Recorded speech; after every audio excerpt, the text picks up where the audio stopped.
My father, who passed away 2 years ago, so I went into hospital with pneumonia, but we found out he had a tumour.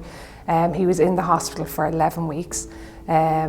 Unfortunately, we just felt that the information wasn't forthcoming. We felt we had to fight a lot to try and get that information. And we didn't really, when we found out about the tumour, we didn't really want our father to know, because we felt he would give up the fight. Unfortunately, he did, they told him, and 2 days later he passed away.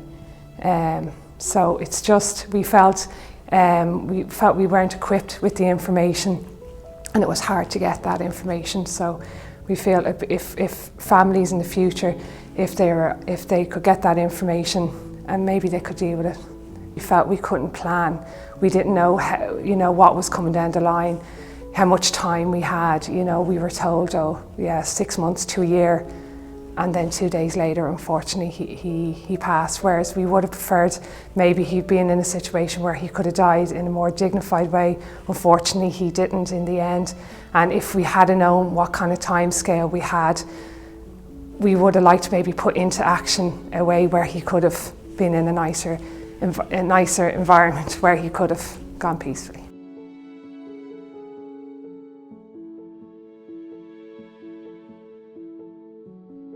Every cancer journey is different, and nobody likes to hear the words that they have a cancer diagnosis, and every 2 cases are different. But even the most simplest cancer journey can be very difficult. It can be fraught with psychological impacts. It's a life-changing experience. Some of the cancer treatments are more toxic than others. Thankfully, there are a lot of great new innovations and new treatments now available that patients seem to tolerate more readily. But having said that, the impact on a patient, on their families, on their caregivers is not to be underestimated. So organisations like the Marie Keating Foundation and other cancer support services and centres provide a range of support services and information to cancer patients. So it would be very helpful if more doctors, GPs, healthcare professionals, oncologists could signpost patients to those support services. They're generally provided around the country. In the case of our own Survive and Thrive programme, that is run on a countrywide basis at different times in the year. It's available free of charge to all cancer patients, and can be of tremendous assistance to cancer patients who are making that transition back to the new normal after a cancer journey. The range of services we provide include counselling, hospital transport. We have a drop-in support centre, so people can access the centre at any time to receive support in relation to dealing with a cancer diagnosis, but then also dealing with the effects of the treatment, and then also dealing with emotional and mental health side effects of cancer treatment. We also support children who are affected by cancer through art therapy and play therapy, and help children who have a sibling who have cancer as well, to help them deal with the effects of the diagnosis. Each person is different, and each person has a different approach to dealing with their own cancer illness.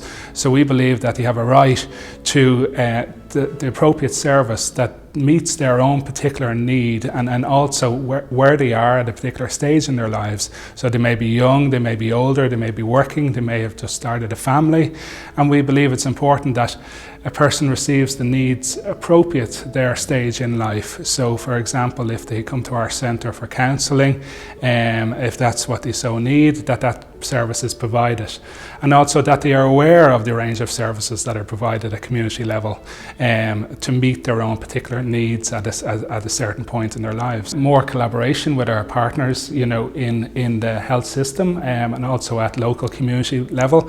There's a shift now towards primary care, and we work quite closely with the HSE locally in our area in Wicklow, and we believe more collaboration there is what's needed, and more input, let's say, of our experience on the ground. We're frontline, meeting the patients on a daily basis, so we believe that more input at that level, I think, will lead to a greater output for the patient. People who come to us are affected by cancer. They're either the patient themselves, or they're a family member or a loved one. And a cancer diagnosis brings a roller coaster of emotions. It's a tsunami that hits you. You can't cope. You have fear, anxiety, stress.